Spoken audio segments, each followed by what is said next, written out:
ఏపీలో స్థానిక సంస్థల ఎన్నికలు బాకీ ఉన్నాయి. తెలంగాణలో ఇప్పటికే పంచాయతీ ఎన్నికలు జరిగాయి.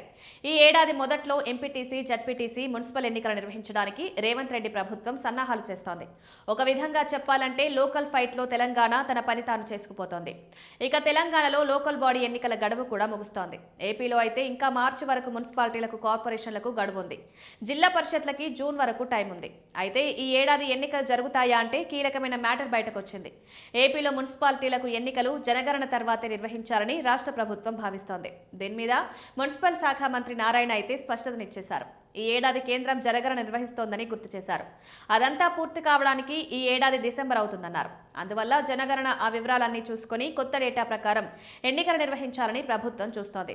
అందువల్ల 2027లో లోకల్ బాడీస్కి ఎన్నికలు జరుగుతాయని మంత్రి అంటున్నారు. ప్రస్తుతం ప్రభుత్వం దగ్గర జనాభా వివరాలు 2011 దాకానే ఉన్నాయి. తర్వాత అయితే 2021లో జనాభా గణన కరోనా వల్ల జరగలేదు. ఇప్పుడు కేంద్ర ప్రభుత్వం జనాభా గణనను చేపట్టాలని చూస్తోంది. దీంతో ఎన్నికలు వాయిదా పడతాయంటున్నారు.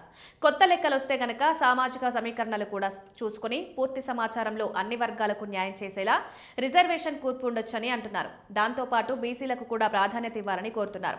దాంతో ఏపీ ప్రభుత్వం జనాభా గణన తర్వాతనే ఎన్నికలు అని నిర్ణయం తీసుకుందంటున్నారు. ఇక మార్చితో మున్సిపాలిటీలు, కార్పొరేషన్లకు గడువు తీరుతోంది. దాంతో పాలక మండళ్లు రద్దవుతాయి. అయితే మరో 9 నుంచి ఏడాది దాకా ప్రత్యేక అధికారుల పర్యవేక్షణలోనే లోకల్ బాడీస్ పాలన సాగుతుందంటున్నారు. ఇక విజయవాడని గ్రేటర్గా మార్చాలని ఒక ప్రతిపాదన ముందుకొస్తోంది. తిరుపతి కార్పొరేషన్ని గ్రేటర్ చేయమంటున్నారు. వీటిని కూడా 2027లోనే పరిశీలిస్తారంటున్నారు. మొత్తం మీద ఈ ఏడాది అయితే ఎన్నికలు ఉండవు. సో మ్యాటర్ వెరీ క్లియర్ అన్నమాట.